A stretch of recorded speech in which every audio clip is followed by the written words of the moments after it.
Now, yung ginagawa dyan rally, hanggat hindi magsalita ang BP Sara, useless, babadya yung gera, bakit hindi na ngayon? Tapusin na natin, yung ganun ba? Tapusin na natin. Mag-lead na yung gustong mag-lead. Bakit? Pababaya pa ba natin magkaroon ng gera? Ganun. Ito nga mga kababayan, bago natin ituloy ang video na ito, kung bago ka lang sa aking YouTube channel baka pwede makahingi ng like at subscribe at click mo na rin ang notification bell para updated ka sa aking nilalabas na bagong video. Salamat po. Well, yung sa Maisog, I understand yung mga panawagan na tigil yung gera. Nandun na tayo, tigil yung gera. Oo, pigilan, pigilan.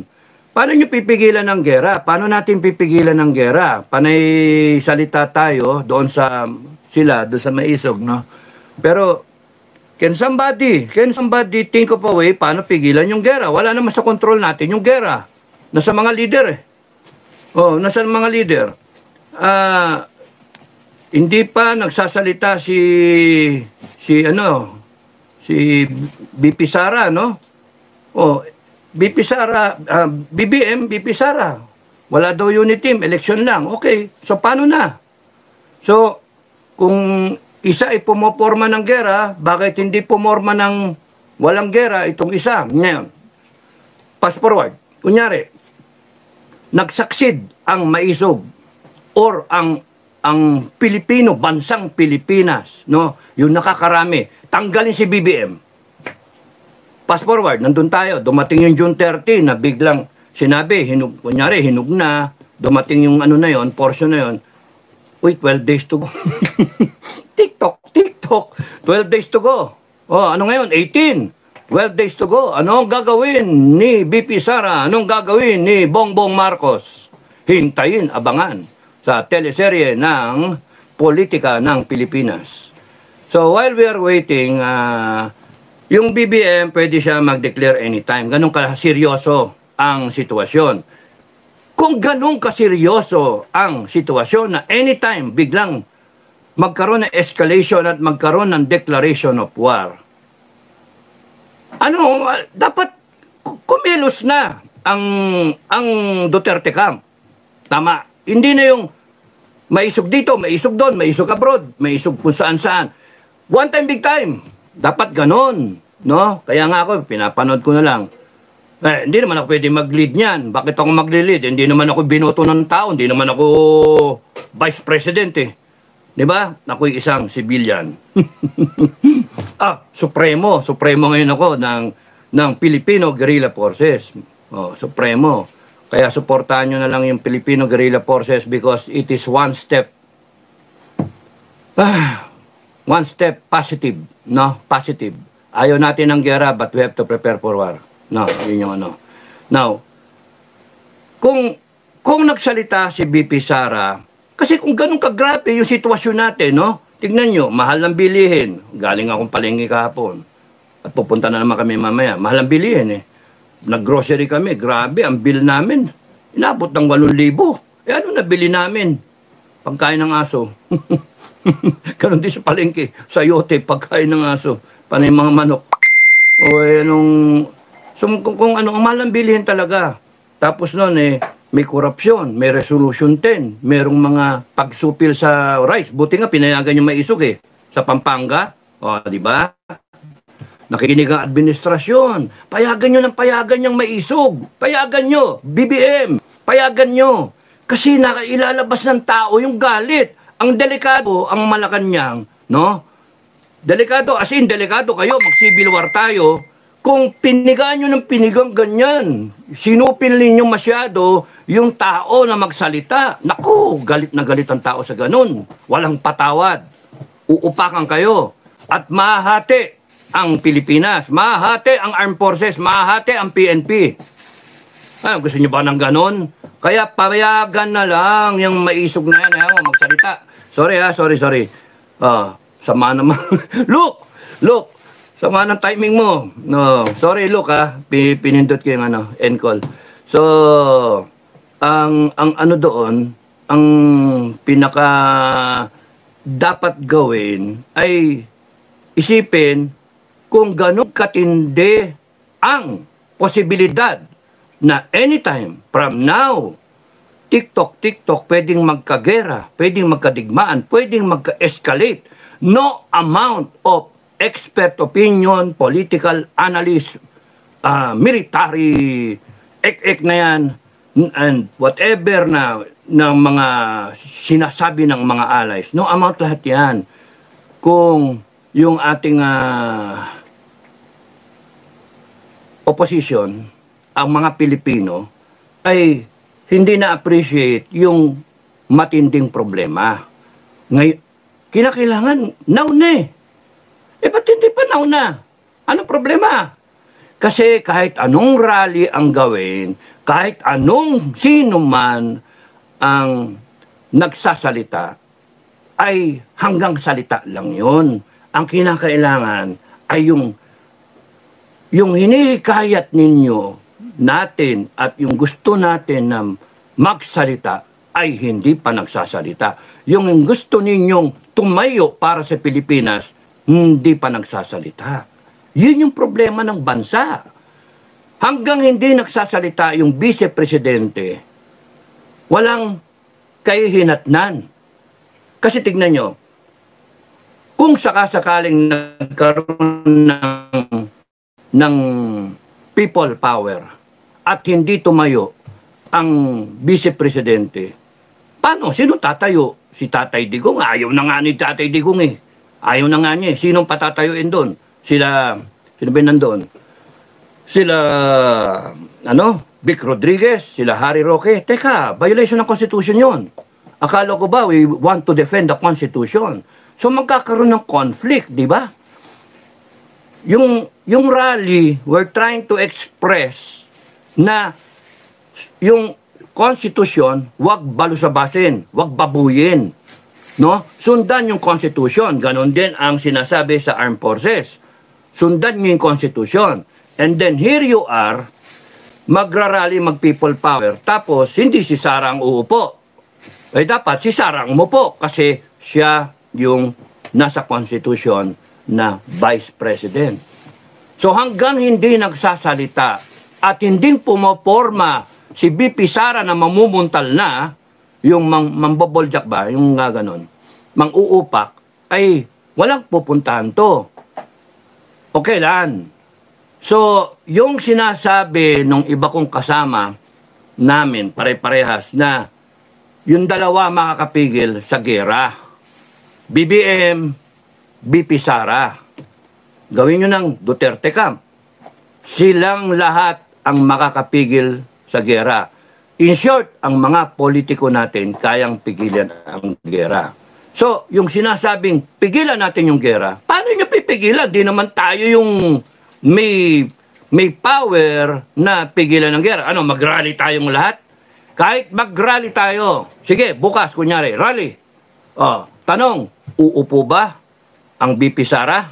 Tanungin nyo na muna. Ma'am President, Ma'am Vice President, question, mag-rally na kami bukas. We will lead the rally. Lahat kami, magtatapang-tapangan na kami. Sige, patay kung patay na, lintik na yan. Mag-rally bukas.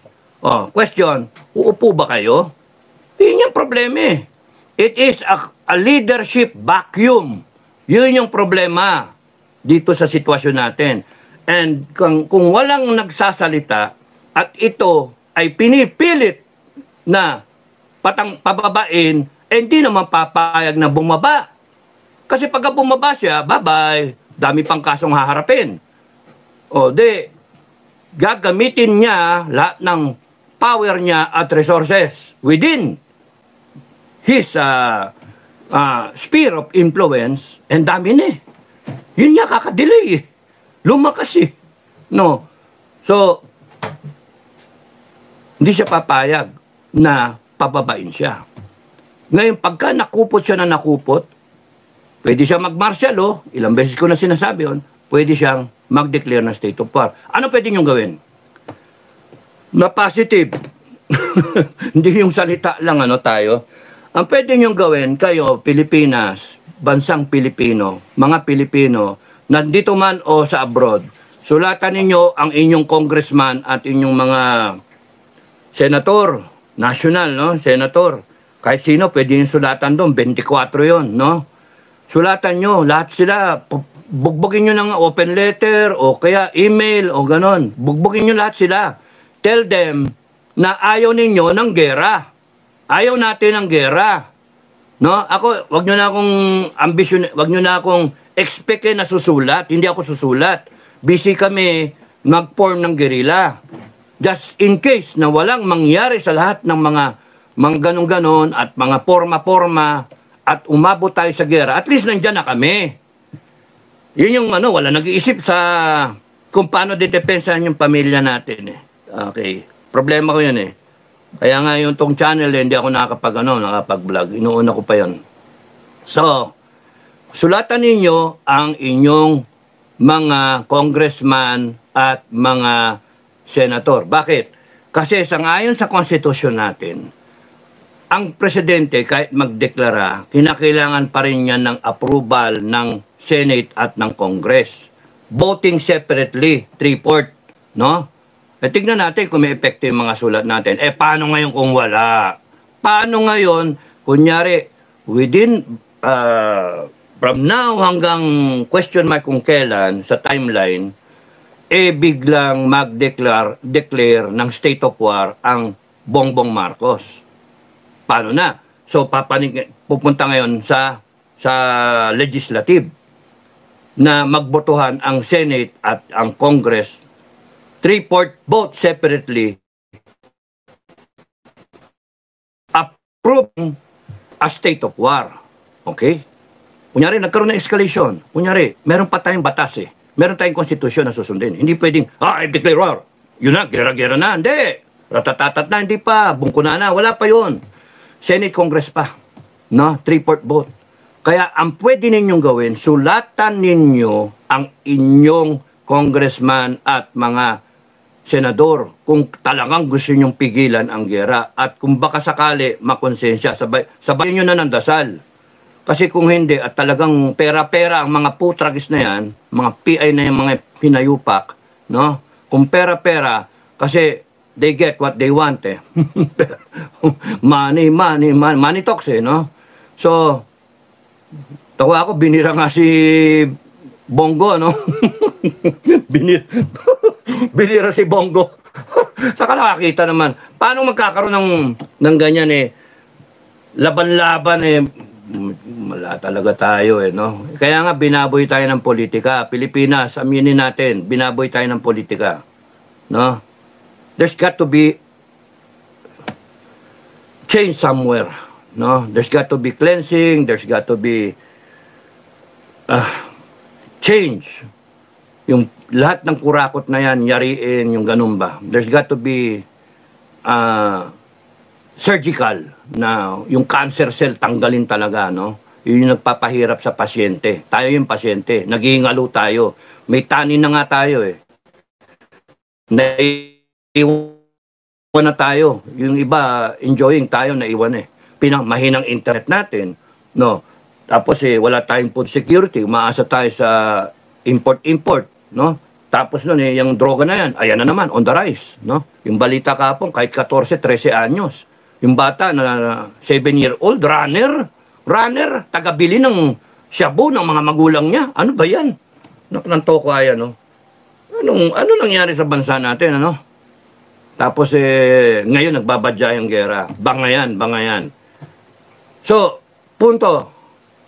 Dalawang grupo ang makakapigil ng gera, no? Sa politika natin, kung yun ang pag-uusapan.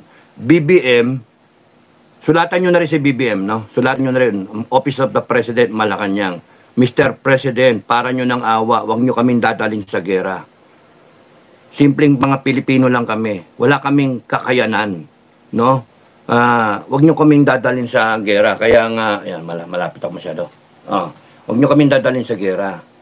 So yun ang pwede nyo gawin. Sulatan nyo Malacanang, sulatan nyo ang Senado, sulatan nyo Kongreso. Tiyagain nyo. You really want to stop war? Then by all means, try to do something. Now, yung ginagawa dyan rally, hanggat hindi magsalita ang BP Sara, useless, di ba? Kasi mag-rally-rally ka, meron kang 10,000, 20,000, maximum of 50,000, o may rally sa abroad, what will that amount to? Saan pupunta yon? Saan patungo? Ginigising ang mga Pilipino. O sige, gising na gising. Ayan na, hindi na ako natutulog. O may eye bags na. O tapos nun, bakit hindi pa? Kasi nga yung conflict kung nagbabadya yung gera, bakit hindi na ngayon? Tapusin na natin, yung ganun ba? Tapusin na natin. Mag-lead na yung gustong mag-lead. Bakit? Pababaya pa ba natin magkaroon ng gera? Ganon yung dating.